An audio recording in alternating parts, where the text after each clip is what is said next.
Excellent. Hello, Craig. Welcome, everyone. So I think this is issue 12 of Golden Heroes, Legacy of Heroes campaign. So tonight we are starting a new adventure, which is called the Lancelot Caper. And as I mentioned to our players around the table tonight, very briefly, that Lancelot Caper was originally a proposed official project for Golden Heroes, which never saw the light of day, but we are going to run through it as best we can. So I think for the purposes of the recording, we'll go around and just have everyone introduce themselves. It's been a while since we've been together. So I'm Steve and I'm your GM for tonight. So can I ask you to go around and just tell me who you are and who you are playing? I'll let you jump in, anyone you like. Because I forgot what I'm doing. I'm Kerrin, and I'll be playing Hyde. Excellent. Thank you, Kerrin. So, Jason, do you want to jump in? No, I'm having a moment. Captain Sonar is played by Jason. Thanks. And voiced by Steve. And voiced by me. No, voiced by AI. And Sarah Jane, who are you playing tonight? I can't remember. You are playing. It's been so long. You are playing Faye Strike. Faye Strike, that's it. I could tell you what she looks like, but yeah, okay. Perfect. So, and we're not joined by Kevin tonight. He's off in sunnier climes. So, what we'll do is a quick reminder of what's gone before. So, if you remember, the last adventure that we played, you had been absconded for a time traveling shenanigan, dealing with Illuminati and Sherlock Holmes and other fun stuff. Please see earlier issues of this title for the full story. And you'd also had inherited / appropriated a base of operations that was once used by the iconic Eagles team from the 1950s. And this base of operations is a basically submarine or underwater base that is or that certainly was the height of technology back in the 50s. You managed to reclaim it. And so when you returned from your time travel adventure, if you recall, we'd explained that none of you could actually remember anything about that. So from your perspective, or from your character's perspective, you had a brief fugue moment where you kind of spaced out for a moment, and then things proceeded as if nothing had happened. But in fact, you had spent some time back in the past. And I'll come back to that in a moment, because I was going to ask you. I've got an idea which I'm going to float to you. But anyway, so what you've been doing for the last few weeks is you've been working with DICE. If you remember, DICE are the government sort of espionage agency. I think it's the Department of International Counterintelligence, if I remember off the top of my head. And you'd established a bit of a relationship with DICE and had helped them out on a couple of cases. And so, given your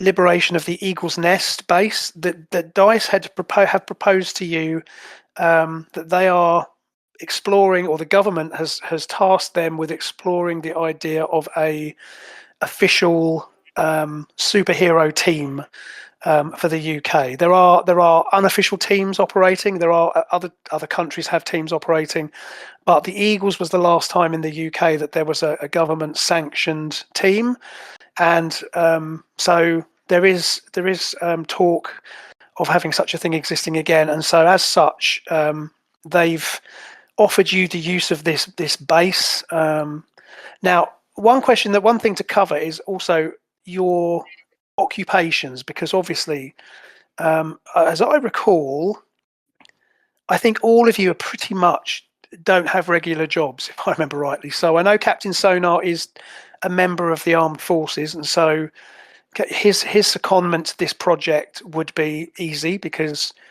he's already a serving military officer, and so that kind of transfer of role would be easy to accommodate. And obviously Hyde is also military. I can't remember, Kevin, is Hyde still current military or was he ex-military? He wasn't quite military. He was government. He was There you supposed go. to be part of a police force. Excellent. That's right. He was touted as a yes, as exactly. So I think also it's fair to say then that Hyde also is in a position where he can, in other words, he doesn't have a job to clock into. All they'll do is they'll simply transfer your assignment to this project, which has imaginatively be called Project Eagle, for obvious reasons. And now, phase strike, as I recall again, because as far as I recall, phase strike is sort of, again, you're not somebody who's got a regular 9 to 5 job, right? No, Was she an archaeologist? I think she was. She was, but she doesn't really have a specific job at the moment. I think in my head, she sort of forages and lives in the wood and takes on tuition roles every so often when she finds that she needs some money. Perfect. Yeah, no, exactly. So I think again, that's exactly right. That's exactly right. The archaeologist was the thing I was trying to remember. And again, obviously, Honorin, who is so not appearing this week, is also, because he's a sort of a mystical being essentially. Then, so the good thing is that none of you have 9 to 5 jobs that you need to deal with. And as such, so even phase strike, so all of you, so those of you in the military or the government's employ will continue just to receive your salary. You'll carry on as normal, except you'll have been allocated to this project. And phase strike, you'll have been offered a very generous retainer to stay with the team. So your living expenses obviously will all be covered, and they will, there is, healthcare and all of that stuff included, and same for Honorin, because again, the government's been resistant to go into this. As Kerrin said, there was a move to have a special police force that was instigated, but then for various reasons that didn't really take off. And again, the government has kind of flirted with like military squads made up of superhumans, and but that had discipline issues, because again, throwing together a group of superhumans under, in a military command structure didn't particularly work out that well either. Although there are rumored, special forces units, which, so there was, rumors of supers in the Falkland Islands, where, perhaps like SAS teams effectively made up of people with abilities. But anyway, the thinking behind this, and you haven't really been included in planning meetings for this, but the feeling you're getting is that they're looking to possibly relaunch the Eagles team as an official thing. So for the last couple of weeks, you've been spending some time in the base, which again is as we said, is underwater. But the base has been, there's a lot of maintenance teams have been in, and the base has been upgraded with more up-to-date technology. So there's been, as I say, there's been engineers, there's been electricians in. They've worked to, if you remember from when you saw the base first of all, there was the sub bay, which was where the creature had been living, and so that has been repaired and has been drained, and all of the amenities are being upgraded. So they're putting in, more modern communications equipment and so on and so on. So do we have access to the whole thing now? Yeah, that'll be interesting because we Not didn't get forced access to to, the vehicle point, did we? No, we didn't. yeah. Okay. Well, I've got the map in front of me, so we can talk through that. So let me just go to the map of the base. So if you remember, again, what I'll do is I will throw up a map later on. But basically, the base essentially consisted of 1, 2, 3, 4, 5 domes interconnected, and then there was a central submarine pen. So the submarine pen was where you entered the base, and then you had the control dome, which was essentially the command and control center. So that's been upgraded with more modern equipment. Although even though the Eagle's Nest was for its Can I time ask was. a question? Can you guys see the map? Oh no, I'll do that in a second. Just give me a sec. It's all right. All right. I'm just No, going to take a sorry. I picture thought it of was it. my internet. No, Chris, no, it's fine. No, It's you're fine. fine. Give me 1 sec. I'm just going to take a picture of it and I'll stick it onto the Discord. I thought you So- were like giving everyone a tour. Jason, just be patient. Jesus. It's too exciting. First, I don't know what my name is, and now I'm demanding the maps. It's all good. Yeah, what I'll do is I'll if you bear with me a second, I will. I'm still waiting for upload- XP. You'll be waiting a long time, mate. Well, actually, but that's actually no. I'm glad you mentioned that because okay. So No, no, we actually, leveled up last go round. I joke, but I'm going to. I am actually going to talk to you about that in a minute because, as you know, so I'll talk while I'm just doing this. While I'm just uploading this image, but as we've said previously, so with Golden Heroes, you have a experience system, which is you have basically ratings, which are based on various categories like public relations and all that kind of thing. And so with Golden Heroes, normally what you do is you gain. Well, I've just uploaded that map to the Discord, so just double check I can see. You can. There you go. It's just a quick photo I've taken with my phone. You can see that, okay? Yes. Yeah. I will get a better image of that up at some point. But with Golden Heroes, normally you have this experience. This experience model is campaign ratings, and now the thing is because of your time travel shenanigans, that adventure didn't rate you any changes to your ratings We can't remember it. because you can't remember it exactly. Now, what, however, I was toying with, and I'd like to know, I genuinely would be interested in your thought on this, is that what I had considered doing was giving you all the option of, because of the weird interdimensional time travel radiation that you've been exposed to, I was considering whether I might offer to you all the opportunity to have either to roll another superpower or to increase the rating of a superpower that you already have. So I'm bearing in mind with the rolling randomly, there is always a possibility that you will roll something that is either a useless or if it's completely out of whack with your character, we probably wouldn't allow it. But I'm willing to let you have a go. Or you could look at your character and simply increase the grade of one of your existing abilities.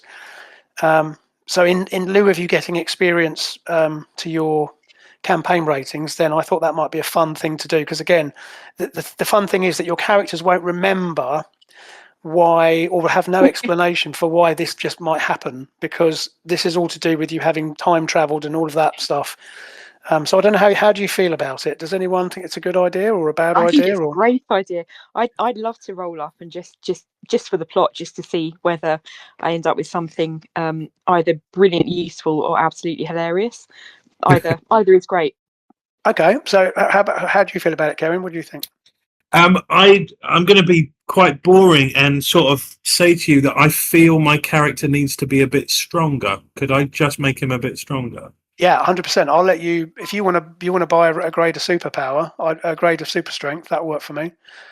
I know, fine. but it just fits the character. Like he's sort of meant to be a strong guy, and he's not actually that strong. No, 100%. No, I love it. And yeah, Jason, how about you? So what I'll do is I'll give you the option. You can either, if there is a particular power, because okay, to back up a little bit. So the campaign ratings actually are designed in long term to make you can tweak your abilities with it. So you can increase powers, you can add effects. So like I say, I'm happy if you have a particular power that you want to, if you want to, like as Kerrin says, to better fit the concept of his character, I totally agree that he needs more strength. So in that case, I'm happy to let him buy a rank of super strength.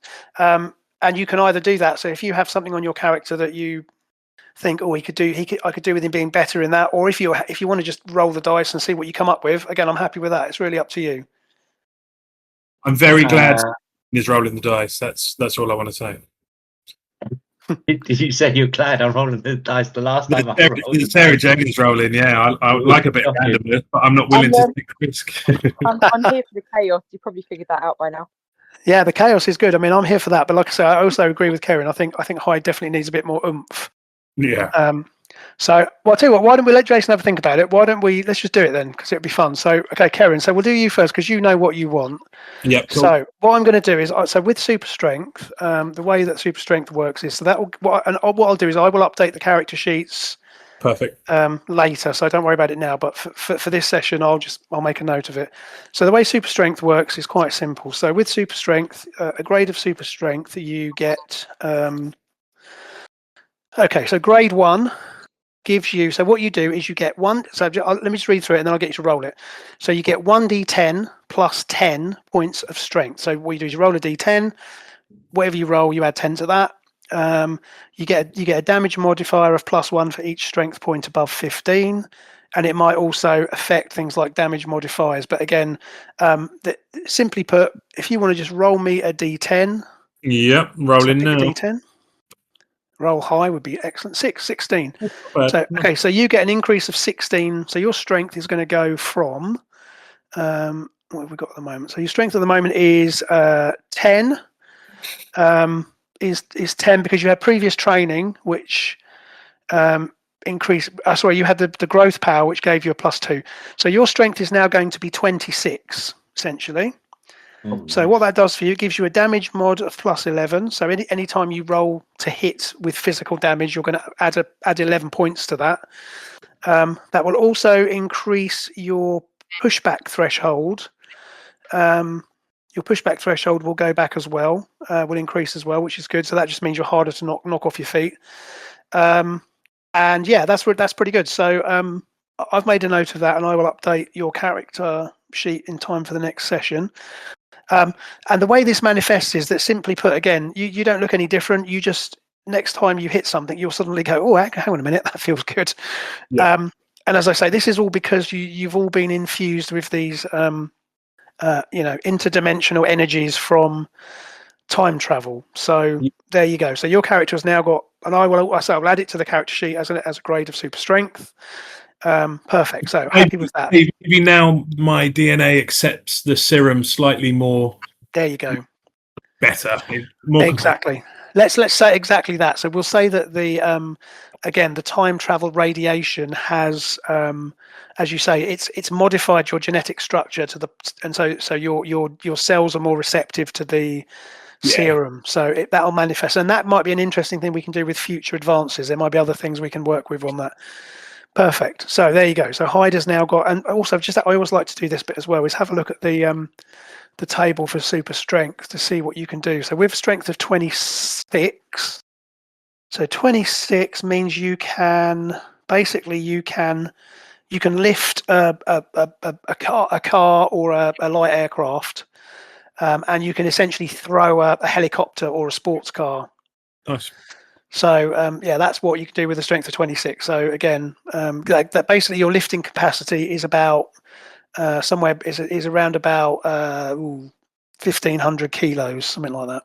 Okay, cool. Nice. But anyway, so that's cool. Right, so that's Hyde. So and perhaps we rationalise this, that you've been working out in the gym. So going back to the map of the base, as we said, so you've got the control dome, which is where you had the big fight last time. Yep. So the utility dome, working through them. So the utility dome contains a gym, a sick bay, and a small fusion reactor. And basically this works from converting seawater. And again, as I say, although the base was built in the 1950s, this was, the height of British Empire tech and super tech, with probably derived from superhumans from World War II and all this kind of thing. So perhaps we'd have had to seen a couple of panels in the comic book where Hyde is working out in the gym and he's suddenly lifting much heavier weights than he could before, and he's like, oh my god, I don't know where this has come from, but I like it. Probably have a scene of him hitting a boxing ball and sort of knocking it off its not knock it or disintegrating it because he's hit it too hard. So cool. Nice. So right, Sarah Jane, why don't we go with you, as you're gonna risk it for a biscuit. So I'm going to do is I'm going to give you 2 chances here. Okay. And then you get to pick which you prefer, because again, this thing with Golden Heroes, much as I love its randomness, it could also go horribly wrong. So Yep. So what I want you to do is give me so this is percentile dice. So if you just want to roll 2d10 quickly together.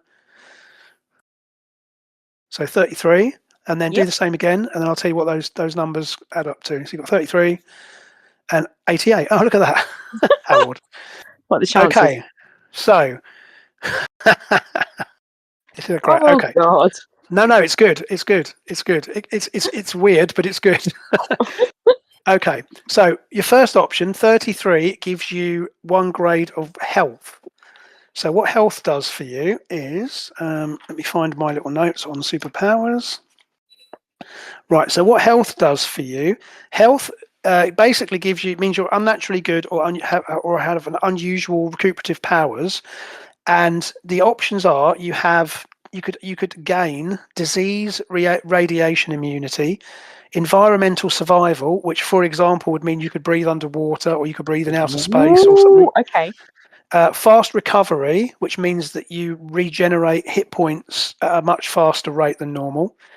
Regeneration, which means you recover hits to kill points very quickly. So that's the sort of power that Wolverine has, essentially. You could have toxin immunity, which means you're just immune to any poison. And then there is also an option of a player's choice. So you've got a 1d6 chance. So if you have a particular preference, you can pick one, or you can just roll a d6 and see what you get. I'll leave it up to you. I don't know what we're likely to be doing. I feel like having the base underwater, it would be good to be able to breathe underwater. Sure. But I think regenerating health sounds very good. Okay, so you well. want and I say you've got 2 options in that scope. You've either got fast recovery, which basically means that you recover hits to coma. So that's your temporary hit points at the rate of 1d6 per action, and hits to kill you get 1d6 back per half hour of inaction. But regeneration, that means that you recover 1d6 of HTK every action that you rest. So obviously hits to kill means that if you've taken actual physical damage, if you stay out of the fight for a few rounds, then you recover those hits to kill. Or fast recovery means that you kind of recover both of them at a faster rate than normal. I think fast recovery sounds better. All right, why don't we go with that then? So phase strike, you're going to gain fast recovery. I'll keep a note of that, and if it comes up in the adventure or tonight, we'll deal with it. If not, I'll update the character sheet for next time. Okay, Jason. So how are you feeling? Do you want to increase something, or do you want to just randomize it? I'm just going to roll the dice as well for fun. Okay, so I'll give you the same choice then. So you're going to get two options. So it's basically percentile dice. So if you want to give me 2d10 and then another 2d10, and I'll write down the numbers. Oh, Steve, while he's rolling, what was the other option? Because you said that was for 33. So what? I'll tell you. I'll tell you what the other one was. Sorry, yeah, good point. So okay. Oh, okay. Sorry, I've rolled in the middle by trying to make my computer back up again. So you got a 73 and you got a 45. So 54. I'll come back. 54. Oh, 40, oh 54. 45. 54, Yeah. sorry. 73 and 54. Right, sorry, yeah, you're right. Absolutely, sorry, Sylvain, you're absolutely right. Your 88 is wall crawling. That was the other one. that's why I blew it out of my mind, because you would have turned into Spider-Man, so you could have climbed on walls. So oh my God, that would be amazing. Well, you can have that if you want. It's up to you. Did I have that instead? Yeah, you can, absolutely. You can climb up the walls. That's banging. Yeah. You got wall crawling. Okay, so you're now like Brilliant. Spider-Man. So you can. Let me just read out what it says to you.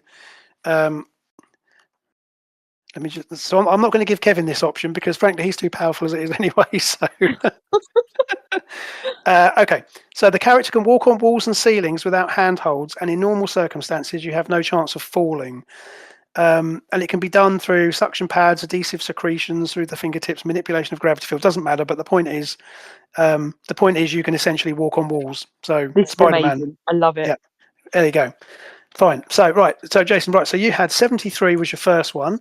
So 73 is strength.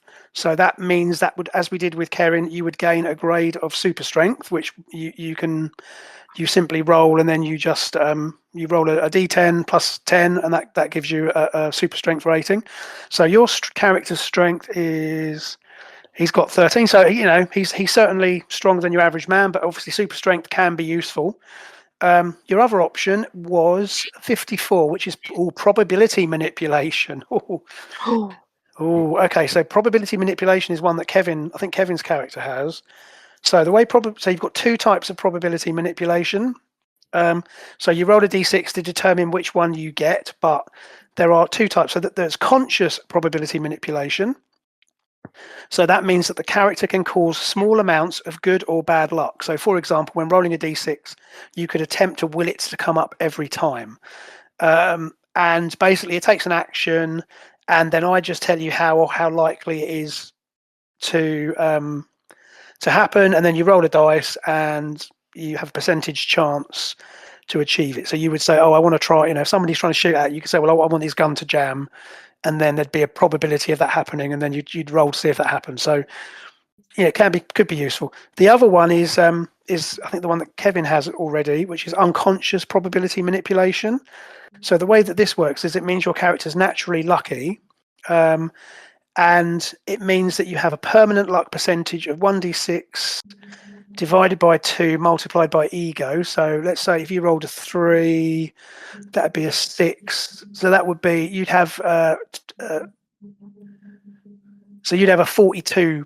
Probably you'd have a percentage of 42, and that would mean that if you wanted something to happen, but it would be unconscious. So essentially you could try and invoke it, because it just means that, let's say again, if you were to, I don't know, somebody was trying to get the drop on you, and again there'd be a random chance that their gun might jam, something like that, and then we would just roll for that, and if you roll under that percentage, then that would happen. But it's not something that you can control. So it would mean, for example, if someone tried to shoot you from behind, you might just slip over at the right moment, or something like that. So conscious means you can try and affect it. Unconscious means it just means you're naturally lucky. So either way, I'll let you pick, to be honest, because it depends what you think fits. I think one lucky dude in the group is probably enough. So I think I'll just go with Strength. Strength. Yeah. Cool. All right. So if you want to just roll me 1d10, I mean, strength is always a good one. It's everyone's favourite superpower. I'm always getting into a tussle, so yeah. So go for strength. So that's a d10 plus 10, so that's 15 points. Right. So your character's strength is going to go up to, so he's now going to have strength of 28. So you've got 28, and then that means you're going to have a damage bonus of plus 13. But again, that's good. I mean, I think having strong guys on the team is always a good shout. So cool. So we'll say that these abilities have kind of manifested themselves over time. As I say, you've been spending the last couple of weeks working with the team on the base, but you've just also been training, hanging out with each other. Again, the government have pitched this to, or DICE in particular, have pitched this to you as an attempt to have a full-time super team, and obviously that does come with a level of government support and backing. So for example, the base is a good example, and also resources, but obviously there also comes with it an element of obligation. And I think it's fair to say that what they've suggested, they've offered to you, is it's a 6-month trial, should we say. So they've said, look, we're not sure whether this is going to work out, and you might not be sure if it's going to work out. You give us 6 months of time, we'll pay you a good salary. We'll provide you with resources. We'll provide you with opportunity, but there'll also be some level of oversight, and we'll see how it works for 6 months. And if it's not working out, then we can quietly close it down. And if it is working out, then we'll go with it. So how does that sound to everyone? Sounds good. Yep, I'm up for that. Cool. Definitely. That's good to me. Perfect. So, okay, I'm glad you said that, because that would have been awkward.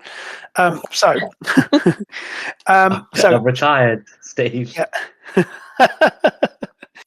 Well, let's go around the rest of the base very quickly then. So you've got the residential dome is essentially, there is some small apartments that have been there. There's about 10, which was enough to support the original Eagles team, along with guests. But obviously there's 4 of you.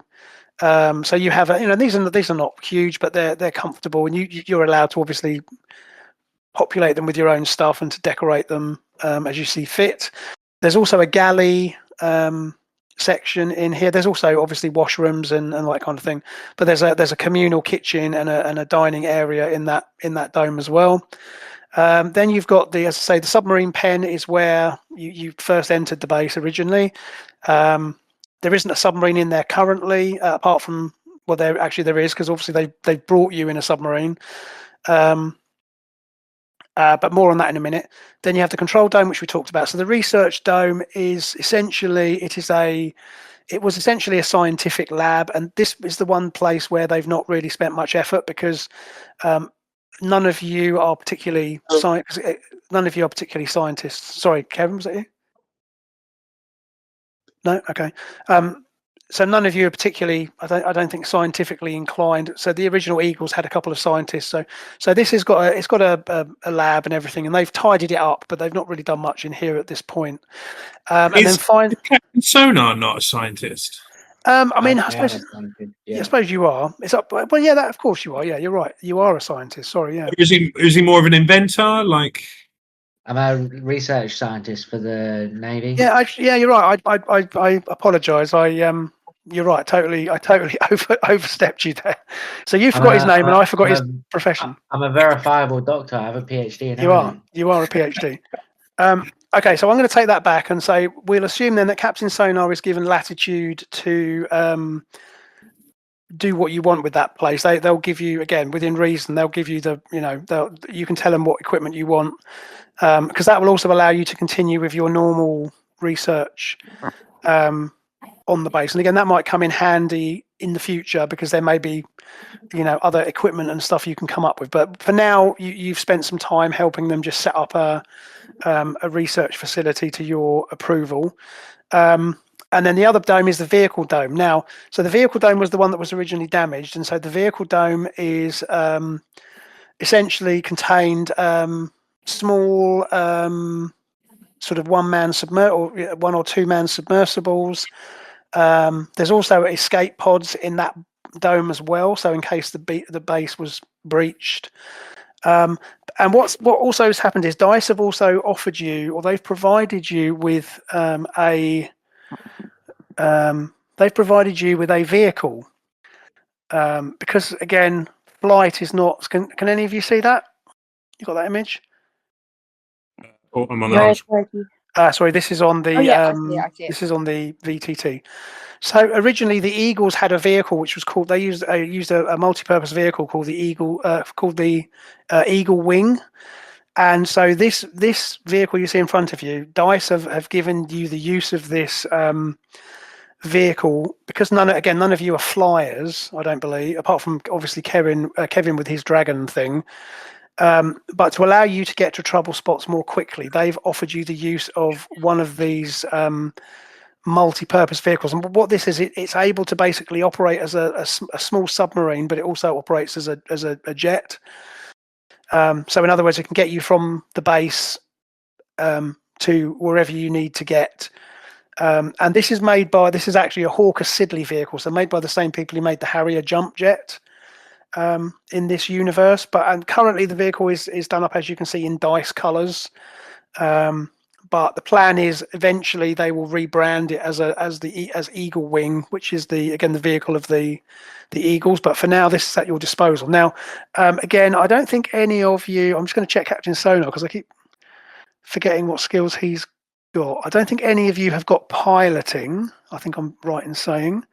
So they've also provided you with a pilot. So this is Captain Mallory Price. So Mallory Price is a DICE officer, and she's been attached to you as your pilot, essentially. So essentially, she's at your disposal. The Eagle Wing here is at your disposal. And there's a little cutaway of it. Dave, what altitudes can it reach? It can reach suborbital. So it is able to reach into the kind of upper atmosphere, which means it can get to trouble spots quickly. So the theory is it's not hypersonic, it's a supersonic jet, but it is able to use it can fly high, and then it can fly high and then descend quickly. So it's not a space vehicle, but it's although you'd be surprised if they weren't working on that. But it's at the moment it's a fast transport, and as you can see, it's equipped with obviously there's a cockpit. You've got a small crew area with food storage. There's a weapons locker, equipment storage, and then it has a small bay at the back. So again, I struggle. This is again just an example of the Chat GPT thing. So these were done obviously with that. It didn't quite manage to match the proportions of the jet, although I'm pretty happy with how it came out. But you get the idea anyway. Is it amphibious, or do we keep it on land? Yeah, it is amphibious, so it can basically submarine as well. Yeah, so it can fly you from. It can basically take off from the vehicle dome, and it can travel underwater. And underwater, it can do probably 40 knots, something like that. Let's say sounds pretty fast. And then, as I say, in air, it can do supersonic speed, so it can do like Mach 1.7 or something. So yeah, it's very high tech. It's very much up to date technology. But again, DICE is a very well funded, government organization, and so you're basically being offered the best technology that DICE have to offer. But as I say, so just remember that's Captain Mallory Price, who's your pilot. So she's basically seconded to your team. She's obviously a soldier as well, but her main role is just there to fly the jet for you. So that's where we are. So you've had a couple of weeks to get used to all this, and again, this is probably quite overwhelming. You've been, as I say, you've had, you've had to, excuse me, bear with. I'm just going to take a little drink because I've been talking a lot, and oh, that's better.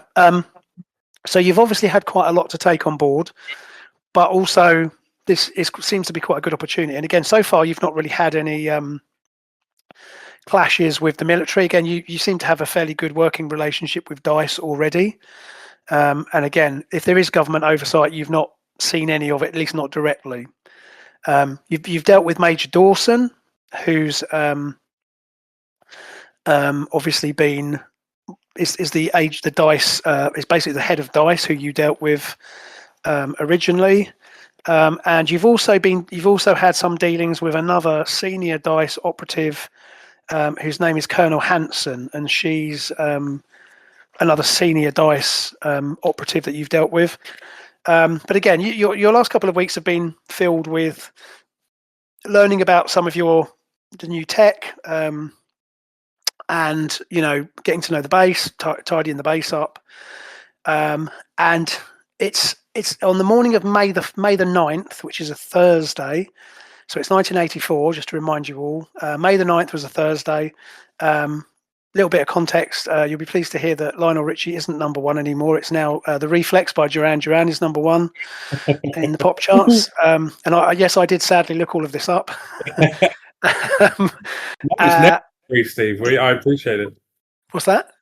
It's necessary. I appreciate it. It is necessary. Yeah, I've enjoyed looking at old calendars, but as I say, so it's basically May the 9th, 1984, and the day started like any other. But then you get like a page over the base comms, asking you all to report to the control dome, and you presumably congregate there.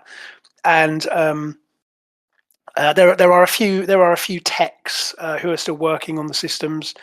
It's unclear at this point as to how many base personnel will be. Again, certainly at the moment, the place has got, as I say, it's got people crawling over it with fitting stuff out. But there's a couple of guys who are monitoring communications, and so they call you into the dome, and you get a call from the Colonel Hansen, who I mentioned earlier, and she says, "Team, I think I have your first mission. We've had a distress call. We had a call come in from the Metropolitan Police.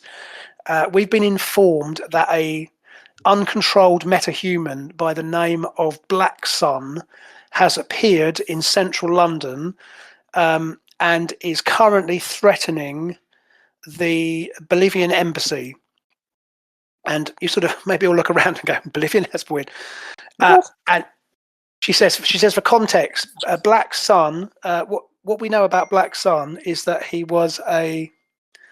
What we know about Blacksun is that he was a lab technician who was caught in the blast from a device which was designed to study black holes, and basically he's been transformed into this monstrous creature who has, as a side effect of his abilities, he's enormously strong, but he also is subject to uncontrolled teleportation, and so he tends to pop in and pop. He sort of will appear somewhere, will cause chaos, and then will disappear again. But he's currently appeared in central London, and he's very close to the Bolivian embassy. So Metropolitan Police have sealed the area off, but they've asked you to come and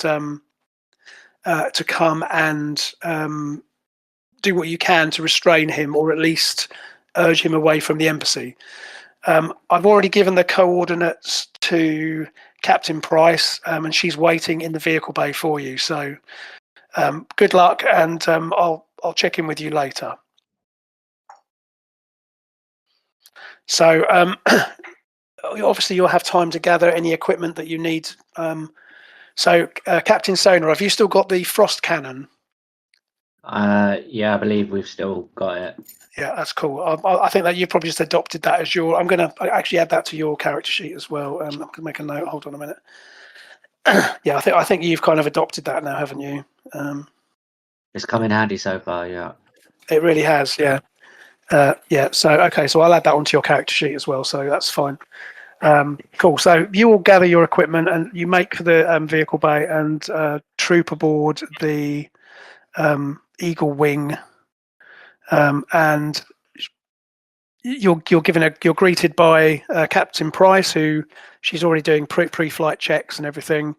And within a matter of minutes, you're all strapped in, and the dome floods, or at least the exit bay floods, and then the vehicle, the Eagle Wing, pops out in a Jerry Anderson-like sequence, I'm sure, with some great model work. And then as you're familiar with the flood with Sky One, right, from UFO? Do you know that?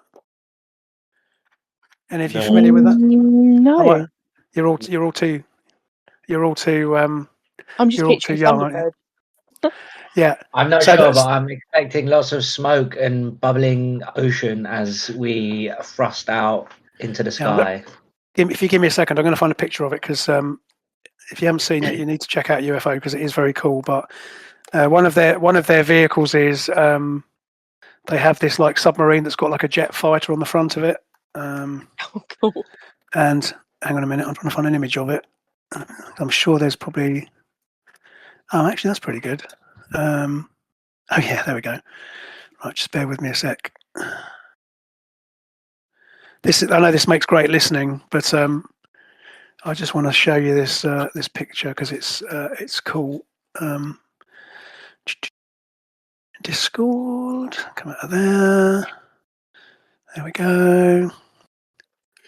Upload a file. Where is it? Don't worry, I'll cut this dead air out. It's fine. There we go. Can you see that? Is it going in Discord? Yeah, Discord. I'll put that in Discord. Oh yeah. So that's Skydiver, which is the submarine that has like a jet fighter. But basically, the jet fighter launches, and when it launches from underwater, as Jason says, there's just lots of smoke and flame as it comes shooting out of the water. So that's essentially what the Eagle Wing does. So this thing comes out of the water and it kind of goes blasts off, and you're all sort of thrown back into your seats, and you get the feeling that Captain Price is probably enjoying this perhaps a little too much. But anyway, you burst out of the ocean, and she sets the vehicle on a course. And within a matter of minutes, the Eagle Wing is flying over central London, as you can see from the image there. So again, if you want, if you want, I'll give you a bit of information about this Blacksun, this Blacksun character, again based on the information that Dice has. So as I said, he's known to have been gained his abilities through a laboratory accident, but it sort of turned him into a essentially a fairly mindless creature. As far as dice know, he simply seems to appear somewhere and then break stuff and then disappears again. He sort of seems to have he's been observed to teleport out of thin air, appear out of thin air, and then just randomly disappear again. And observed abilities include immunity to fire, so fire and heat. He's definitely larger than he's a very large humanoid. And he has, again, teleportation. It's also been observed he's insanely strong, and he also has some sort of a force field. So when small arms fire has been leveled at him, it appears to bounce off some sort of protective screen around him. So dice scientists have theorized it's some sort of gravitational effect related to the nature of his powers. But anyway, as I say, there have been several instances where this creature has appeared, and again, what's happened in this occasion is that the police have sealed off the area. So I'm going to switch over to the map. So here's a little map. So can you see that? Okay. Yep. So this is Blacksun. If I make the image a bit bigger so you can see what he looks like, kind of looks a bit like that.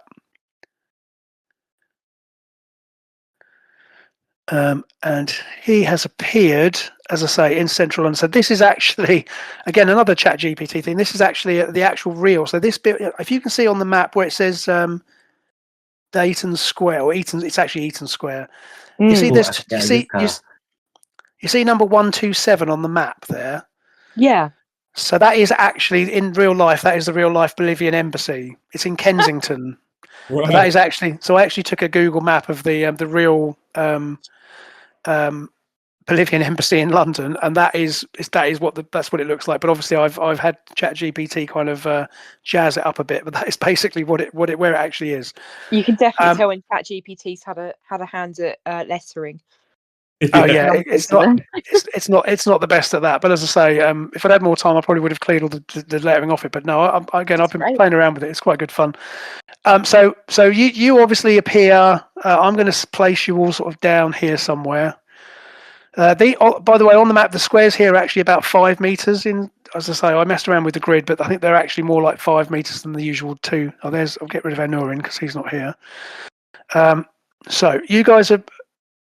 Basically, the Eagle Wing has landed in an open space down here, and as you approach the area, so again, giant policeman, but again, another ChatGPT image of a 1980s policeman. I have way too much fun with that. So basically, as you come to this area here, and there's a 1980s Panda car for you to enjoy as well, and basically, the police have blocked off the access to the area. The buildings have been, as far as possible, have been evacuated, although this has all had to happen very quickly because he's basically appeared up here a few minutes ago. And as I say, the police have kind of swept in and sealed off the streets, but you don't know if there may still be people in some of the buildings. And he seems to be just sort of he's just kind of loitering around up here. No one's quite sure what he's doing. He's smashed up there's a couple of cars parked, but he's just randomly smashed up.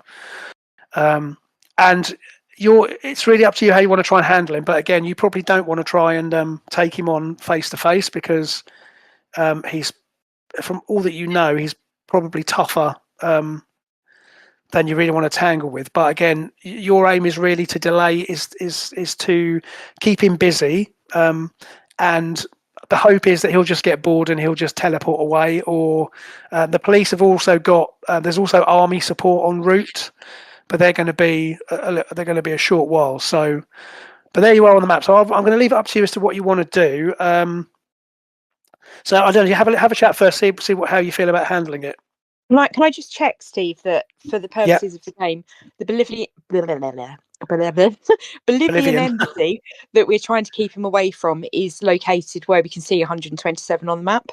So we are trying to keep him. Yeah, exactly. It's basically it's a nice townhouse in Kensington apparently, and that is apparently the real Bolivian embassy. So Okay, cool. That's cool. it. You got it right there. Okay. Do you know, I can never do that. How did you do that? Double click. Is that it? Oh yeah, look, there you go. It never usually works for me, but there you go. Yeah. So there it is. And obviously there's so as I say, these squares are approximately 5 meters. So I know normally the squares are 2 meters, but approximately 5 meters for the sake of argument. So yeah.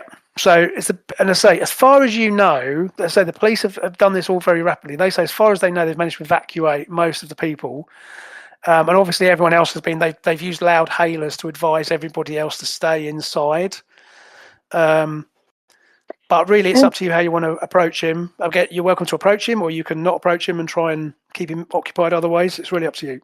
So, Steve, you said he was relatively calm. He's not rampaging, is he? Well, at the moment, he's just kind of, yeah, exactly. He's just kind of mooching around. Again, he's had a poke at a couple of vehicles. Again, I didn't bother putting all the cars on the map, but essentially he's kind of popped into existence somewhere over here. And he's literally just been hanging around here. And again, it doesn't, I mean, his behavior is random. The only thing that tends to happen is he pops in somewhere. And again, it may be because this is a nice, quiet, leafy street in Kensington. There isn't a lot of traffic about. It's a Thursday. It's like middle of the morning, so it's a residential area. So it may just be that he's just nothing's really set him off, if that makes sense. Yeah. And as you say, the only thing he's really done is he's smashed up there's a couple of cars that were parked, but he's just kind of idly, almost absent-mindedly sort of, smashed them with one of his massive fists and just gone, ooh. But he hasn't gone, as you say, he's not been rampaging. So Have we been briefed on his level of intelligence, Steve? okay, so he's hard to tell. So he's exhibited rudimentary intelligence. Now he was a lab technician. I think his human name was John Douglas, and he originally was a relatively intelligent guy. But since he's been affected by this this accident, then the only observed behaviour has tended to be unpredictable, random. He's not been observed to speak, although he may do, but no one's observed him doing it. Mainly because no one's got close enough. Because he's frighteningly strong and pretty tough. So basically, what the reaction to his presence is normally to try and either just keep him occupied and keep him away from civilians, and then the police, the army tend to then come in and start popping at him with heavy weapons until he gets bored, and then he just teleports away again. But it's unclear as to whether the teleport is conscious or unconscious. Again, we don't know enough about him really to determine as to whether it is something he can control or whether it just happens. So, is it something that Face Strike can determine using animal senses? Can she sort of? It's a good shout. What would you like to try and determine then? Let's have a look. I'd like to try and determine his sort of level of communication. Whether there's any way that we can communicate with him, and if I need to get closer, I'd probably head up there through the woods. Okay, well, why don't you? Okay, well, so that's a good idea. So what you can do, yeah, I mean, so I say these squares are about. Let's have a look and see what you've got. Animal senses. Yeah, I have. If Face Strike's animal senses, would she be able to ascertain whether a creature is on the hunt or whether it's looking for a mate or something like that? Do you get my meaning? Like, can she? I do. Yeah. That would make a difference. Is how close I get. Yeah. Well, I can read. Let me read you the exact. I'll read you the exact description just a bit so we're clear. So the character has normal senses, but they are all very acute. The character can follow a spoor, so that would tie in with pheromones. So if there's a strong pheromone trace, you could pick that up. Can hear a twig crack at 50 meters and spot a leaf moving in a thick bush. So it's more like I've got like the senses of animals. But you could certainly get close. You could get closer and see whether, because again, maybe you don't know whether he might be in communication with somebody, for example. So you would better hear. Now, I also wanted to point out, just reminded me that on your character sheet, you do still have one. You still have a heightened sense to pick because you had two. You got a grade 2. Oh, okay. And you had animal senses, which you picked, but then you've also got a spare slot. So let me Okay. just tell you. Let me tell you what other options. And again, I'm not saying any of these are going to be something you want to commit to, but I'll give you the option because you do still have the option. So animal sense you've already got. So there's the option of having radar sense, which is radar sense, so Daredevil. Yep. Super hearing, so specifically super hearing, telescopic vision, super smell, super taste, super touch, infrared vision, which allows you to see in the dark essentially, microscopic vision, which allows you to see minute particles in great detail, sense emotions, which means you can sense the immediate surface emotions of any creature within 20 meters, sense energy, which allows you to sense specific energy types within 100 meters, energy field, so you can sense the layout of any energy field within 20 meters. So, for example, the layout of electrical wiring in a device or a room. You can sense the use of the field manipulation power within 100 meters. You can sense life, you can sense magic, or you can sense psychic ability. So, Oh, bloody there's a hell! whole No wonder I haven't confirmed this. Oh, yeah. um, um, and I picked animal senses. Okay. Well, actually, the animal senses, though, is to be honest, is probably the most generally useful because again, it means you can't be snuck up on, you can't be Yeah, surprised. it's good. So it is actually quite useful, but the others are much more specific. I think speaking generally, I'd like to be able to see in the dark, so the infrared. Fine. You got infrared vision then, so that's cool. I'll add that Yeah. to your list. So again, Otherwise, I'm talking about it for 6 months, so just pick that. Move on. no, that's perfect because I'm changing the character sheets up anyway, so that I'll just do that and add that to that as well. So plus infrared. Okay, fine. So did you still want to get a bit closer though, and Yes, I have think a so. listen and see Because if you can detect anything? yes, Cool. So what you can do then is, so on the map, as I say, they said range was 50 meters, right? So so that will be. Let me just put him. I'm just sort of going to. there. I'll be back briefly, guys. Just carry on. Not a problem. Yeah, we'll do. So 1, 2, 3, 4, 6. I would also argue that animals can sense when another creature is afraid, can't they? Yeah, exactly. So that no, I'll let you. I'll go with that. There you go. You're within range there. That's safely within range. If he's aggressive or if he's Yep. hiding or whatnot. Sounds good. So okay, so you creep through the trees, and again, the trees. This is kind of your natural habitat as well. So you're pretty quiet at doing so. So you kind of cautiously advance through the trees, and so as you get closer, you kind of you probably have a particular pose that you go into to listen. In the comic books, you'd have a particular idiom, sir. So you get a bit closer, and basically, all you have a quiet listen, and the street is very quiet. As I say, there is. So the police have sealed the place off, and you can hear his. You can hear his breathing, and he seems quite calm. So although his breathing is loud because he's a big dude, but he doesn't seem to be angry or agitated particularly. Again, as per his appearance, he seems to be almost bored. He's just because the thing is, which might suggest to you that perhaps he doesn't have any control over his teleportation because he's literally he's almost effectively kicking stones on the street, because he's just like mooching about. You don't really. Again, everything that your senses are telling you is that he is not at this moment agitated. He's not angry. He's not upset. He's just hanging around, essentially. yeah, If that makes sense. yep, it does. It does. And let me have a little think.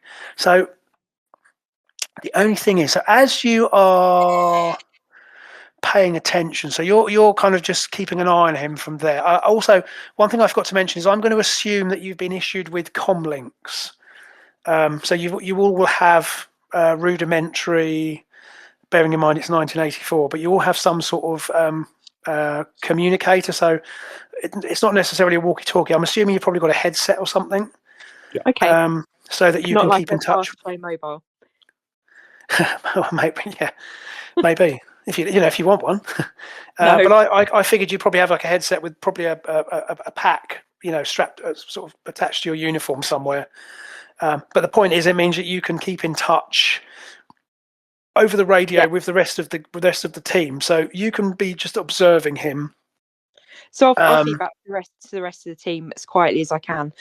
He doesn't seem to be agitated at all. He's just existing. If I hadn't heard that he'd been causing trouble, I wouldn't have assumed that there was anything wrong other than the size of him.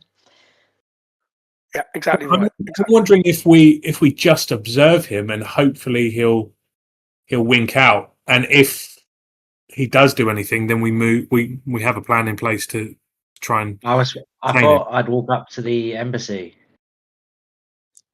Yeah, you could do that. I mean, again, we can hang back if everyone else thinks we should hang back. I don't necessarily think we should hang back, but not necessarily engage him unless we see him do. Yeah, I was just going to sort of stroll up in front of the embassy and just wait around here. Yep. Hang out. Yeah. I want to know why he's not supposed to be at the Bolivian embassy. Just going to see if it's snowing. Again,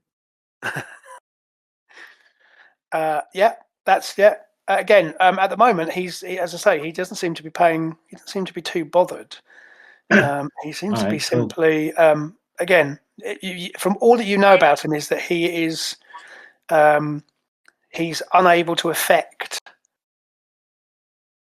where he ends up. So again, luckily, at least for now, it seems as if he's appeared in this quiet street.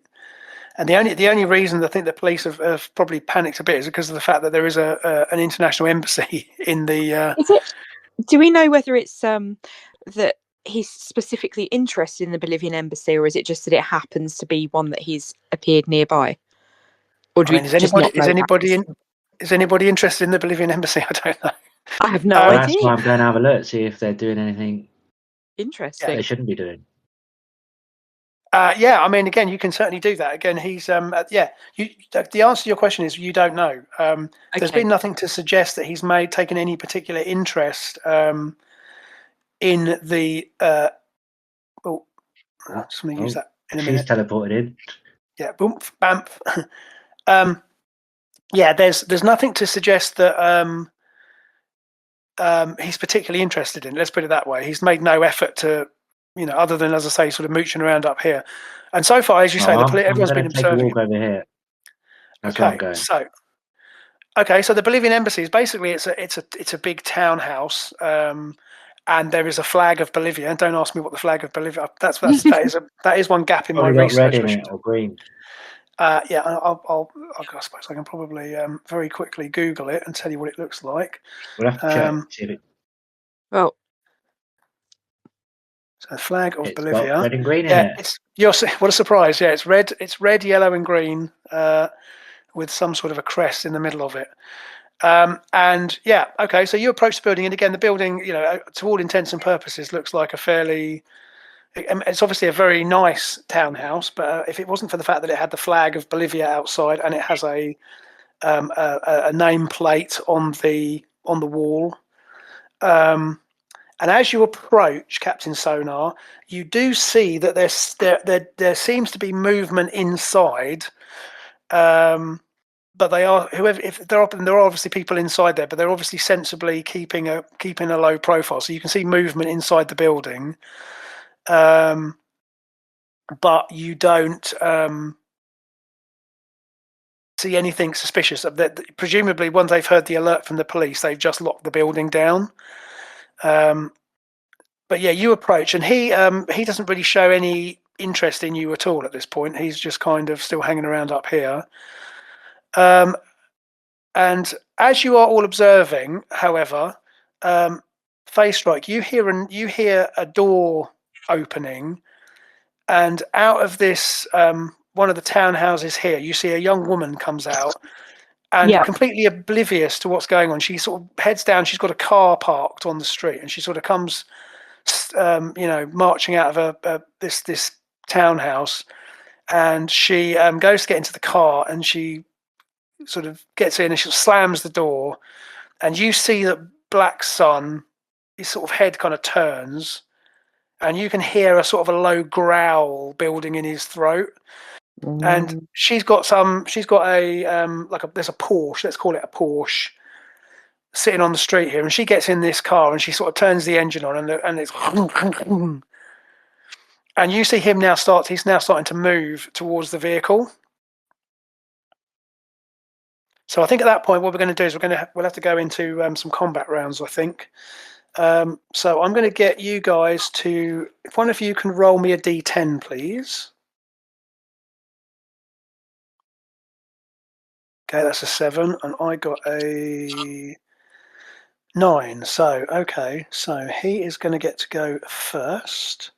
So with the frames, it's difference of 2. So I get 1. He only gets 1 frame. So basically, he is going to use his 1. And so this car is still. She's sitting in the car, and she's probably, I don't know. She's doing something in the car. You can't see what she's doing, but she's sitting in the car, and this car's making quite an unpleasant noise. And so he is going to move. Now he's got a movement of 7 meters per frame. So he basically is going to move to about here. So he's about another frame away from being able to get this car. But you guys now have all of your full actions to use. Captain Sonar, you get to go first because you have the highest dexterity. What do you think we should do, guys? He's about to charge the car. He seems to be reactive to noise. Is it? Exactly. Do you have anything that can shield noise from him, so he can't hear, and he might be calmer? I can put my fingers in his ears. That would be great. Steve, how many ears do you have? What's that? Yeah, how many ears does he have?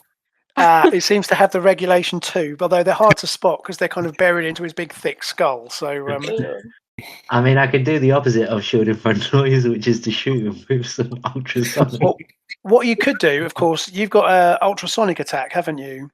So I guess what you could do is you could probably make a lot of noise away, so you don't have to necessarily shoot it at him.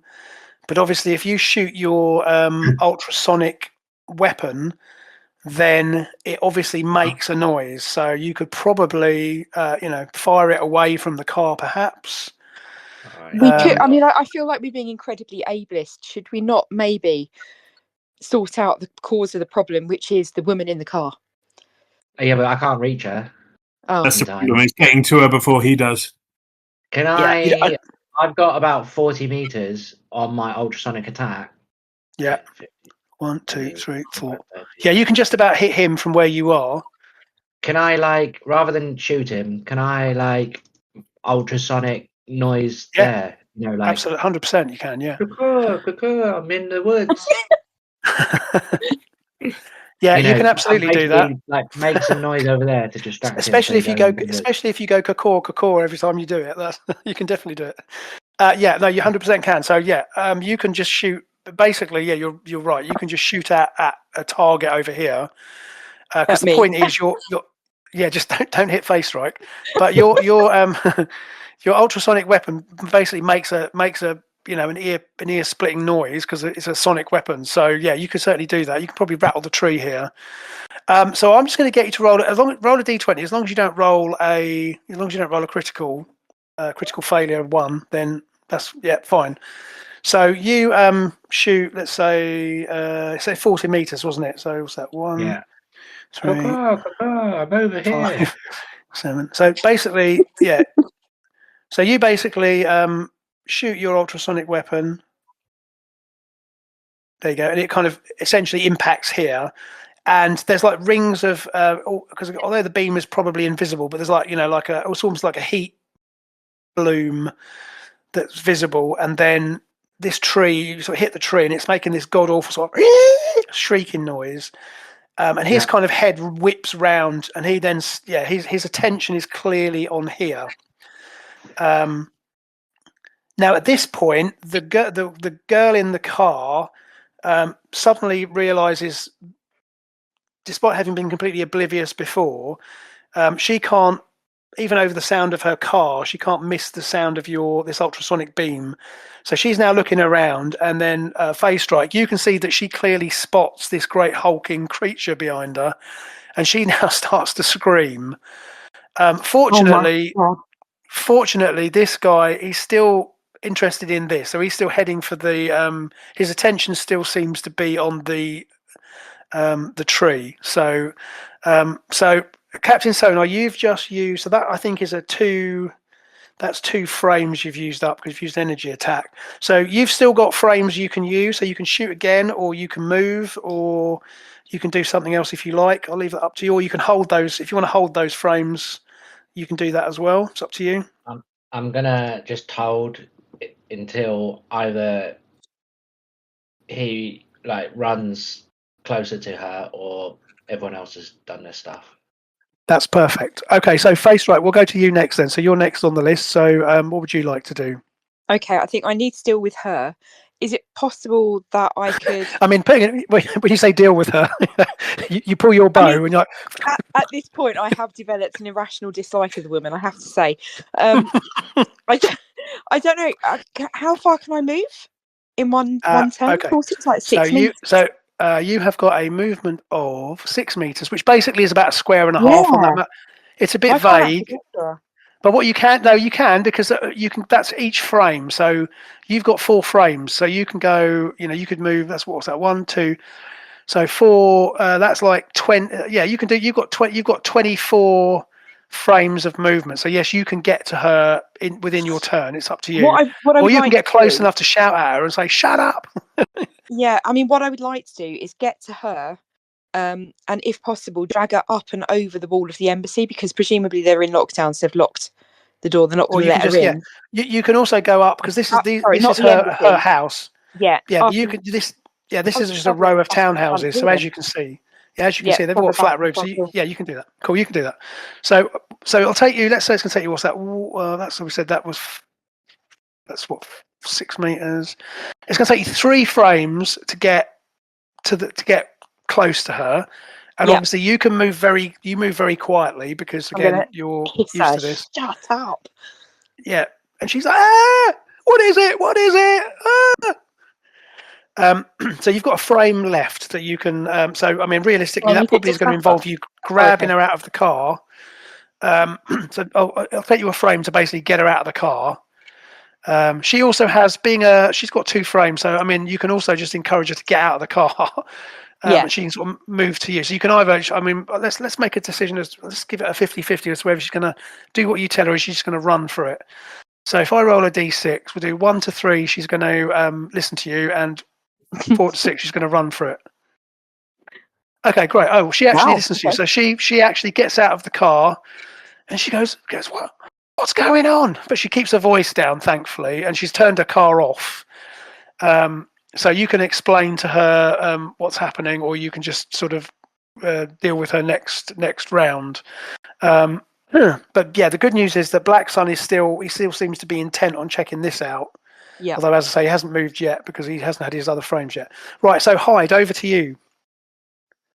So how far can I move with my super speed, Steve?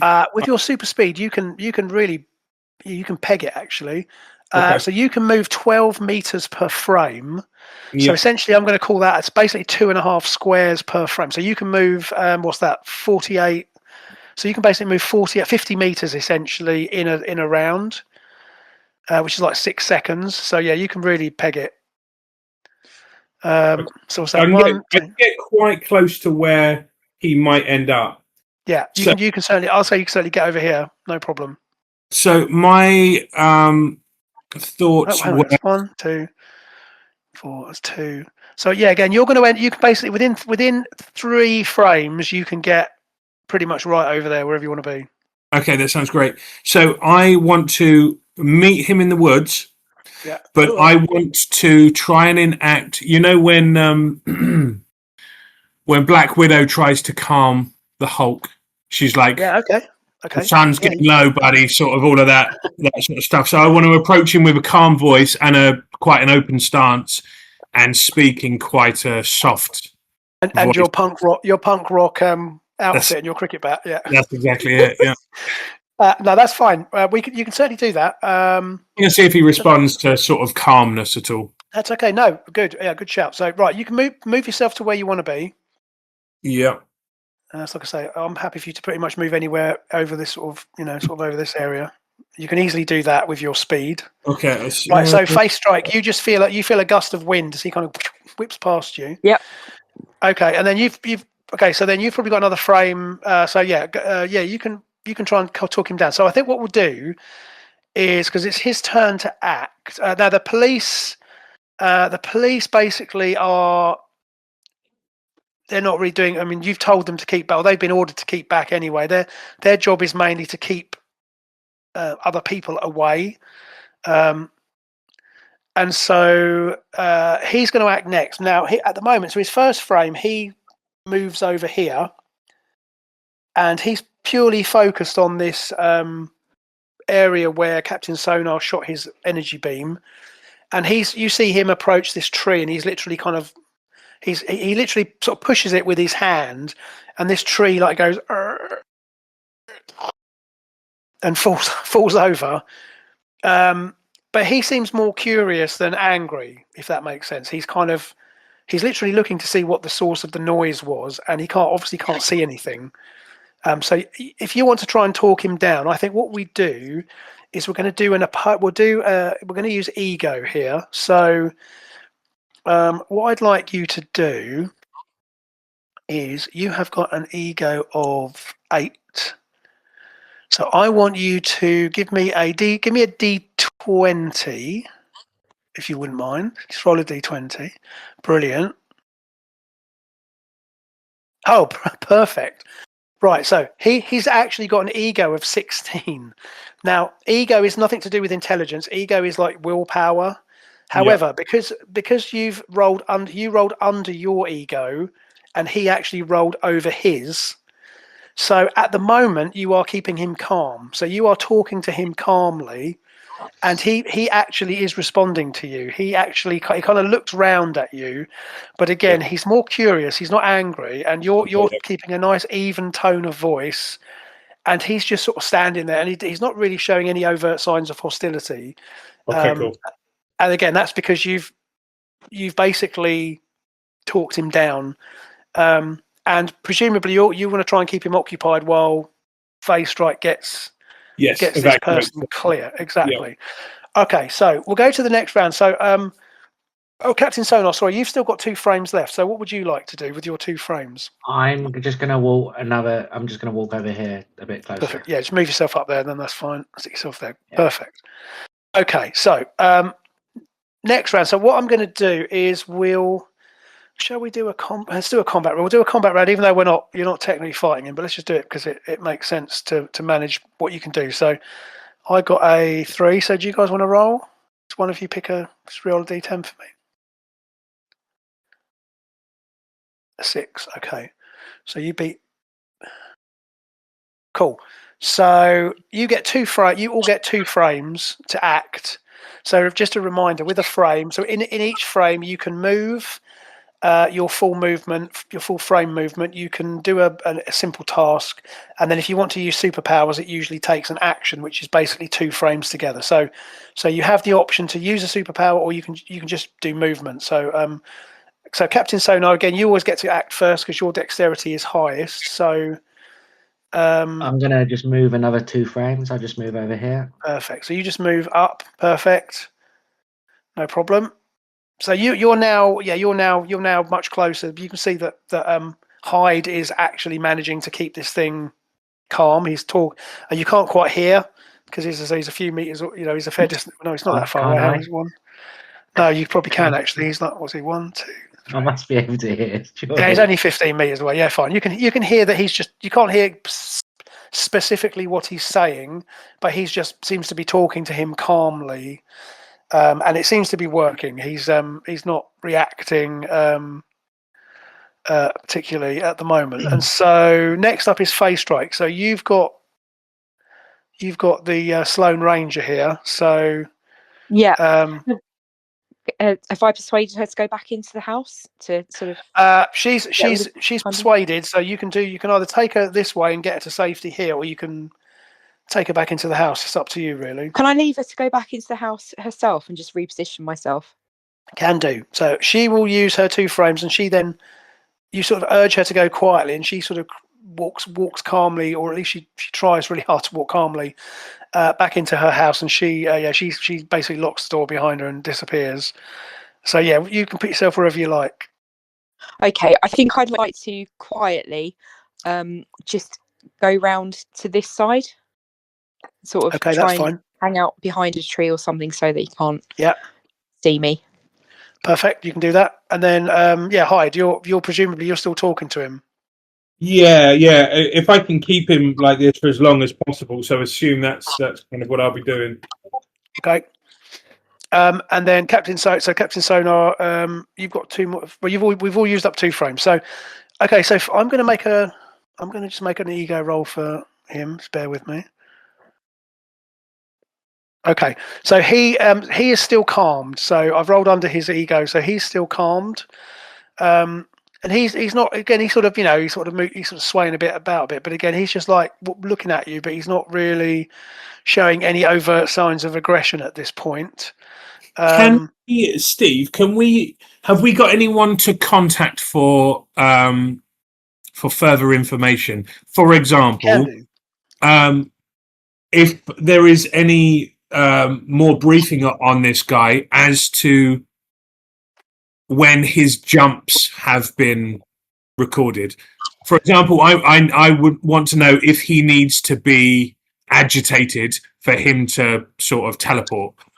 Okay, so you can communicate with, or one of the team. You can probably. It's probably better for you to sort of mention it to, because again, as I mentioned, you've all got these comlink headsets on. So you can mention it to the others, and one of you can talk with Captain Phillips, who's back on the Eagle Wing. So that, again, the Eagle Wing is somewhere down, sort of, is parked down here somewhere, and she can call into Dice HQ, and it will take take a minute or so for she'll get a quick response, or she can look it up on again, I keep forgetting this is 1984, so there probably isn't a massive database on the vehicle. So yeah, we'll assume she calls into Dice HQ to try and get some more information. What I'll tell you is, though, I'm going to each round I'm going to make roll a d10, and if I roll a 1, then he will teleport away, because he has a 10% chance of teleporting randomly. Okay. So I will. That's why I just rolled a d10 there. So I'll roll a d10 each kind of either round of time, if it's still a combat round, or we'll just roll kind of every brief period of time and then eventually he will just teleport away. But at the moment he's still there. But you've got him calmed. So situation sort of is in, I guess, is unless anyone has anything they want to do radically, I take it you're just going to wait and get more information. Is that fair? Yeah, so obviously I don't know that he can teleport randomly. No. But I don't know whether or not he only teleports when he's, extremely excited, extremely enraged or whatnot. So yeah, for now we're observing him. Okay. And if he changes behaviour, then obviously we'll intercept. I mean, I'm not really sure what we're supposed to do. We're not. Are we supposed to try and get handcuffs on him, or? I mean, I would. I don't know where we're to take him to. Everything you've heard about this guy is that you're gonna have a hard time capturing, restraining him. He's probably one of the. We need to find out where we've got to try and encourage him to get to. Then, if we can't restrain him, I think. Yeah, he's probably one of the strongest beings known to Dice. So, I mean, I will tell you, he's got a strength of 65. That's his super strength. And you said he's got some sort of force field or something, did you? Yeah, he's got a force field. He's been observed to have a force field. Yeah, he's known to have great strength. So with a strength of 65, he can basically throw a jumbo jet. That's crazy. Yeah, essentially, yeah. He can basically pretty much throw a jumbo jet. He can certainly pick it up. He can certainly lift one easily. And he can also pick up a minesweeper. So why he'd want to, I don't know, but that's the example they give you. So he is probably one of the strongest. He is probably one of the strongest beings that is known to Dice. I don't know of any Golden Heroes characters who are stronger off the top of my head. So the point being, everything you've heard so far tells you really don't want to get into a fight with him. But again, because you've been clever enough to listen to the information that you had, it's also been observed, as I say, that he's not overtly hostile. It's just that and you've discovered that noise is something that will pique his interest. So things proceed. So for a few minutes pass. Again, you're just keeping a nice quiet, and everything around is quiet. So he seems to be pacified at the moment. And then you get a call, or you over your headset, you hear back from Captain Price, and she says that the available information on him is sporadic. However, he has been observed to teleport during the middle of a confrontation. So there is a report that the last time he was in a population centre was in Salisbury a few months ago, and the army were basically throwing tank shells at him, and he was seen to teleport away in the middle of that engagement. So it's not known whether it was the shell impacts, or whether it was just the fact that the stress of it, or whether he consciously decided to teleport away. But he certainly was happy to smash some tanks up and get into it, but then just seemed to disappear. So again, it doesn't really help you, I don't think. But obviously you don't know how long you're going to be able to keep him quiet, because obviously this has only been a couple of minutes that you've been here. So why don't you just start doing some tricks? Have you got any balls to juggle? Have you got any? Can you show him some card tricks? Maybe you'll confuse him, and he'll be like, "Oh, Blacksun smash." Yeah. So again, you're kind of in a bit of a limbo here. You don't quite know. You don't quite know what, if anything, you can do to restrain him. Now, as you are sitting here, again, he starts to look a bit bored. So basically, he starts to wander off now. So again, he's calm, and he sort of just walks off. He's not really. So he heads off in this direction again. And as you observe him, he goes up to the Porsche, and as you watch him, he essentially lifts his fist, and he literally puts his fist through the engine compartment of the Porsche. He literally just smashes his fist into it, and the back end of this Porsche kind of flips up as he puts his fist through it. And then he actually gets his fist is actually stuck in the engine compartment of the Porsche, and he's standing there looking confused, and he's like shaking his fist, and this car is going shaking to bits as he's trying to get his fist out. And then he pulls his fist out of the Porsche, and then the Porsche just kind of hits the ground again, and then he just again kind of shrugs and ignores it and carries on, starts moving down this way. So Captain Sonar is coming closer to you now, but again, still not showing any particular signs of being agitated to the point of being violent. Oh, that's a 6. Right, so we'll go to it. It's another round. I'm not going to strictly enforce these just until we need to, but as I say, so he's moved in. So what would you like to do now? I'll allow you, if you want to relocate yourselves and do what you want to do. The Hyde, did you talk to him? He didn't talk back. I was just using sort of calming words, but he looked more confused than anything. Yeah, exactly. And again, you all you know about him is he doesn't. You don't get the impression he's got much. There's much intelligence behind him. Seems to be a creature of instinct, or he just acts on impulse. Yeah. I've got any food in my pockets. You can have food in your pockets. What would you like? Can I just give him like a pack of peanuts? You can give him a pack of peanuts if you. Why not? Yeah, okay. No, I like that idea. Yeah, give him a pack of peanuts. That's great. So, I take it you're probably. Are you going to hand it to him, or are you going to throw it on the floor? Yeah, no, I don't want to throw it. Probably freak him out. I'm just going to get a bit closer. I'm going to eat some peanuts, and then I'm going to give him the rest. Okay. Monkey see, monkey do, right? Are you hoping he's got a peanut allergy? I mean, if he has, Maybe that's how you it'll be a take him quick out. battle, He won't goes it? into anaphylactic shock, and you take him out that way. That'd be funny. I mean, it wouldn't be funny, obviously. Anaphylactic shock's nothing to laugh about, but Very you know what I serious. mean. Right. So okay, fine. So yeah, you yeah, you can do. Why not? You can do that.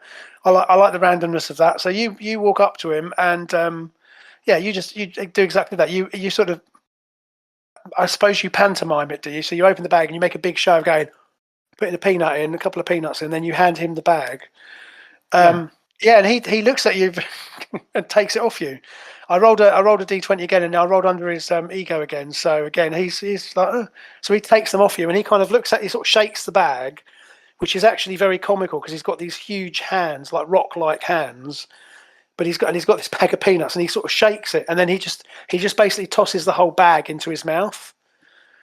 He literally puts the whole thing in he doesn't empty it out. He just puts the whole thing into his mouth, basically. And then he stands there comically sort of going, he's like chewing on it. And after a minute, he spits out what's left of the bag, and he's like, And yeah, you're pretty, his expression actually looks quite pleased, which, yeah, is strange. Okay, so he's there. So you've also had the effect of calming him down a bit. He's basically stood there, and he's this has obviously taken up another couple of minutes. So I just need to make a roll here. Give me a second. Okay, right. So so you've now got him here, and again he's looking at you, but he's enjoyed the peanuts. But again, he then just starts to move again. He's not, and he actually goes round you. He's not threatening you. He just heads over this direction, and he just walks over to you, and he seems to be heading over towards the trees again. Now at this point, so he gets here, and then at this point, I'm going to introduce something here. So I'm going to make a roll. Okay. So what I need to do is I'm just going to bear with me while I just bring in a couple more tokens. What have I got here? Okay. Right, I'm going to drop these. I'm going to drop this one. Now this is not. It's not the same girl, so just bear with me.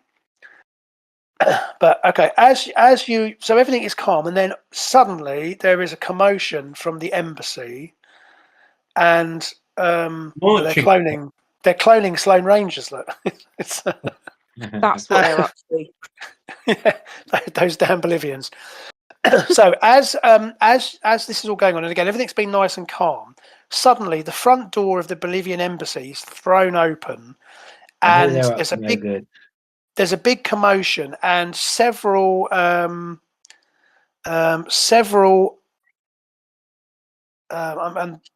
again, because I'm being lazy, I'm just using this token, but basically there's several men come running out the front of the embassy, and as they reach here, they actually begin to shoot at this creature.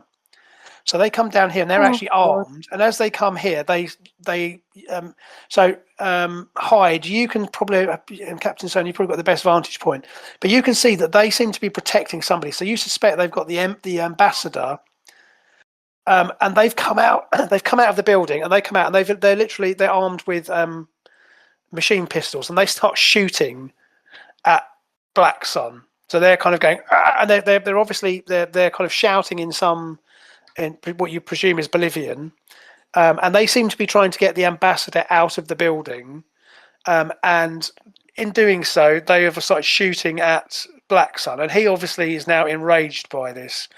So I'm going to roll. If I get you guys to roll a d10 for me. So I got an 8. So one of you wants to roll for me? There you go. Oh, a 10. Well done. Right. So you get 2 frames. Sorry, no, you get a frame to act before Blacksun, but that's each of you. So these guys are going to go last. Same for the police if they take any action as well. So, but you've got a frame of action that you can take before Blacksun gets to move. So what would you like? We should blow these people up. Yeah, that was my immediate reaction. That was my immediate reaction. I can't do anything like that from where I am, so I'm sorry, I can't metagame. shoot them with my energy weapon. Well, Yeah, I you was could do. thinking of putting myself between them and Blacksun and using my gust attack, so swinging my baseball bat and trying to blow them all down. I was going to Yeah, stick perfect. myself in the trees and encourage Blacksun into the trees out of their line of fire. Great, Can all good ideas. I borrow a frame? Yeah, you can. Yeah, you can always use frames in advance, no problem. So could I do something like can I activate my personal force field and then like stand in the way of the bullets? I love it. Do you know what? Can I just say, guys, I'm so I love the fact that you've acted this way. It makes me very happy that you've gone He's this just hanging direction out with eating it. peanuts, and now they've just run out the building and started Exactly. firing So guns in the next suburban neighbourhood. I'm very proud of you all that all of your actions have all been in service of shutting these fools down rather than doing anything to him. So yes, you can do that. So you can move here. Let me just check the rules for your force field, but I love that idea. So let It's me see what you can do. You've got one you've got action to a create, and then I'll just personal absorb force some field. damage. Yeah, fine. So you use your basically your 2 frames. So you use your frames to activate your force field, and you step in front of him. And let me just see if any of them hit you first of all, because they're basically idiots. I want to just see if so they're going to be probably weapon class rubbish, I reckon. Bear with me. I do with my little bit of paper there with the these guys. Right, okay, so these are they have got a weapon class. They've got basically a weapon class 0 attack, which means he has got a defense class of 5. They've got weapon class 0. Weapon class 0. So they've got to basically roll 13 or better. So this guy is going to go first. So that's a hit. That's a miss. That's a hit. Okay, so these guys they might be fools, but they're also quite well trained. So 2 of them are on target. They shoot at you. Now their weapon has got a damage of 1d6. Weapon class 6 plus 3.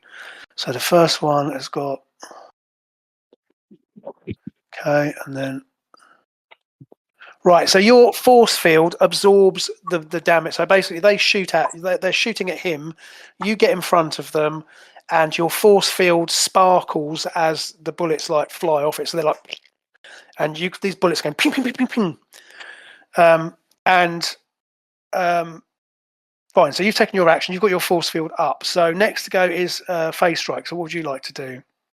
I'm going to head a couple of frames over into the woods. Go for it. And put yourself where you want to go. Yeah, no problem. Put yourself where you go. So I want to make sure that he's still going to be protected by the force field. So Perfect. It's perfect. Yeah, just here. Okay. And just encourage him into the woods. Love it. Right. So Hyde, you get to go next. We've only got the 1 frame, haven't we? No, you can borrow extra frames. You've got 1 frame, but if you want to do an action, you just take a frame in advance. That's fine. Okay, Steve, how far does my gust attack reach? It does. Let me have a little look.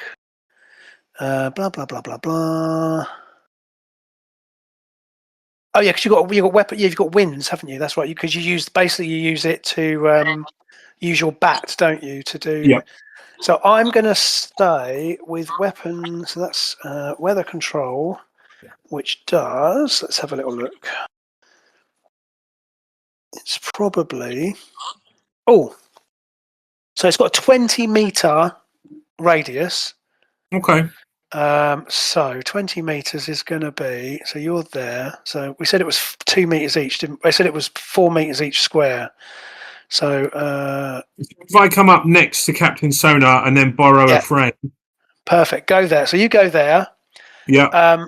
And then your bat attack is, or your so your weather control. Yeah. So you don't need to make an attack roll because you're using, because technically you're using the weather control power. Although you manifest it by swinging your bat, the actual superpower is weather control. So you do not need to. You do not need to roll. You just say, you swing your bat, and basically a big gust of wind hits them. So I'm going to get them to do a check against their dexterity. Let me just see this thing here for doing a. You are going to do that. So yeah, so I'm going to just make a quick roll for them.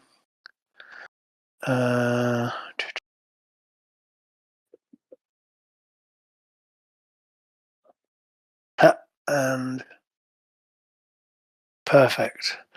So these two are knocked on their arse, basically. So this one here are knocked on their arse. This guy here is still up, but he has been buffeted backwards. And the ambassador, you assume is the ambassador, he's actually run back into the building. He's actually run back into the building because he's not stupid. Yeah. So you've basically knocked them down, and you're calling to Face Strike. So Face Strike. You're calling to him, right? So he gets to act next. So first thing I'm going to do is a 10, and then I'm going to do that for him. Okay, so he actually pauses, and he actually looks towards you, Face Strike. He so again, he's confused by this because again, he was angered by the weapons fire. But then he's not used to seeing others put themselves in harm's way for him. So he actually does not attack them. He sort of holds his position. Again, you're talking to him, trying to encourage him to come to you. These two guys are now protecting him. You're literally in harm's way. These idiots have been run to the ground, and essentially, while this has been going on, these copper or this. Although there's one image, there's two coppers here from the car. They come running in and basically tackle this guy to the ground. And with that, the calm has been restored. As I say, these guys are literally handcuffing.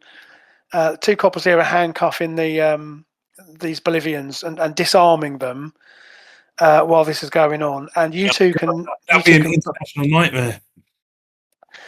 Well, more of that to come. We'll come back. Believe me, Bolivia will occur. Bolivia will return in Avengers Doomsday. There's a story behind it, but I'll tell you another time. But anyway, great. So you have done the unthinkable here. You've actually protected Blacksun, and he he stays calm, and as I say, the police have moved in, and they've basically restrained these guys and have dragged them away in handcuffs, and quiet has been restored. And as you guys sort of stand down and you're all kind of pacifying him and saying it's okay, he then you get the impression of a smile, and then he disappears and pops away. And believe me, he might be an ally that might be useful to have in the future. So the thing with Blacksun is he's very much a force of nature character. He's not good or evil. Yeah. He's very bad news. Believe me, his hits to coma is 130, and he's got dividers of 3. So every time you hit him, all damage is divided by 3, and he's got 130 hits to coma. He's got 125 hits to kill. His damage modifier alone is 60. So if he hits you, you take 60 points damage minimum.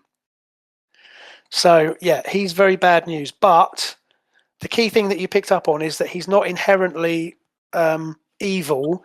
He's just a sort of tragic figure who is, kind of cursed to sort of to roam around. And most of the time, he tends to appear in places that are unoccupied, because, of course, the percentage chance of him appearing somewhere in the middle of population is pretty small. So a lot of the time, he'll appear in the Arctic wastes or the Amazon or something, and he'll mooch about a bit and then disappear and end up somewhere else. But anyway, for today, you've done a great job. You've protected the innocent, and you've also done the best for him. And as the situation calms down, so basically, there's a bit of debrief. You sort of basically you return to the Eagle Wing, and the police have got these guys in the back of the squad car, giving them a talking to. They probably won't get prosecuted because they're Bolivian, so they've probably got diplomatic immunity.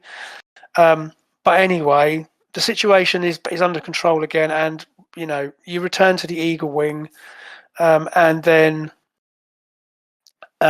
you are able to you return to the ship, and Captain Phillips kind of greets you, and she says, "Oh, nice job, folks. That could have turned real nasty." Anyway, she says, "Listen, I need come into the crew cabin. I've got something. I've had a message from Colonel Hanson, and she wants you to watch something." So she takes you into the crew section, which is in the middle here. And there's a TV monitor built into the bulkhead. So she basically turns to a news report, and on the news report there is a reporter who is doing a live report. I'm just trying to find my bit of. I completely lost that. Right. So. And so this news report, you're in the middle of basically this is now, it's around about lunchtime now. So this is like the BBC lunchtime news. This reporter is saying finance ministers from all of the G20 countries arrived in Britain today for a summit meeting at picturesque Farnsworth Hall in Kent. And then the view cuts to a shot of a number of black limousines passing through the gates of this stately home. As they're driving through the crowd, you can see in the background that there's a load of protesters, and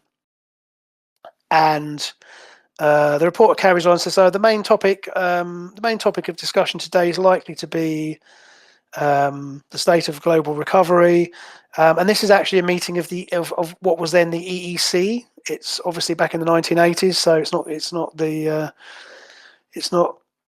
European Union. This is the EEC, and you can see, as I say, there are protesters, and there's the expected police who are also hanging around the outside of the building, and as you say, there's reporters about, and while this is going on,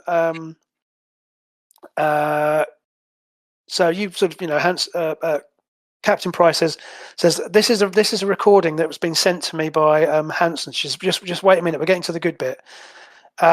And as you continue to watch the recording, then all of a sudden there's a sound of explosions in the background, and the camera cuts away, and you see a bit of confusion, and there's some of the protesters are running around screaming, and the camera kind of loses focus for a minute, and then the camera then swings back to the reporter, and he picks himself up and he says, "Well, Jeffrey, as you can probably see, the hall is actually under attack. Just a few moments ago, a group of costumed, superpowered people appeared out of nowhere and began to attack the hall. From where I'm standing, I can see policemen and DICE soldiers defending themselves against a man with what I think is a laser rifle. It's believed that the G20 finance ministers are trapped inside the hall." And there's a flash of light, and this reporter sort of again collapses to the ground, and the camera drops. And the image cuts off, and at that point, Captain Price says, "Well, it'll be no surprise to you that Colonel Hanson needs us on scene immediately. So get yourself strapped in, and I'll get us underway. And so she gets you all to strap in, and then she goes back to the flight deck, and she takes the Eagle Wing up into the air, and you go shooting off. And I think we'll leave it at that point, guys, because the next session we're going to get into, we'll move into the next bit. So so you're in the Eagle Wing, and you're heading off to Farnsworth Hall to see what's going on there. Okay, so Awesome. Lovely. great. I mean, that was a fun little interlude. Like I say, that. So just as a bit of background, that initial section isn't in the scenario as written, but we Kevin, when Kevin and I went up to Stoke back in October or November, we ran the same scenario for a group up there, and Kevin sort of threw this whole thing in just as a nice little interlude. And again, I thought it was a good idea just to have a bit of a reminder of how the rules work and all of that stuff. So hopefully that wasn't too dull for you. But I thought, again, I was very, very pleased with how you handled that. You handled it really well. And as I say, we've got some extra superpowers that have been added in, a few little tweaks to your characters, and you've got a bit more back up behind you. So next time we shall move into part 2 of the Lancelot Caper. Great, thanks again. That was a nice little refresher there, Steve. Great, I'm glad you enjoyed That's it. fantastic. It's really good. Thanks so much. I really enjoyed running that for you. And again, I'm looking forward to the next bit gets a bit weirder as well. So I'm looking forward to that. Cool. So unless anyone's got any other questions, I'm happy to call it there. I'll get the audio sorted, and I'll get those character sheets written up for you before next time, and I'll post them up on the site. So by next session, I'll have rewritten those to reflect those new abilities for you. And unless anyone's got anything else, we'll stop it there. No, that was awesome. Thanks very much. Lovely. Great. Thanks, guys. It's so good to talk to you again, and it's really good to have you back. And hopefully Kevin will be back next time. So yeah, thanks again, and I wish you good night.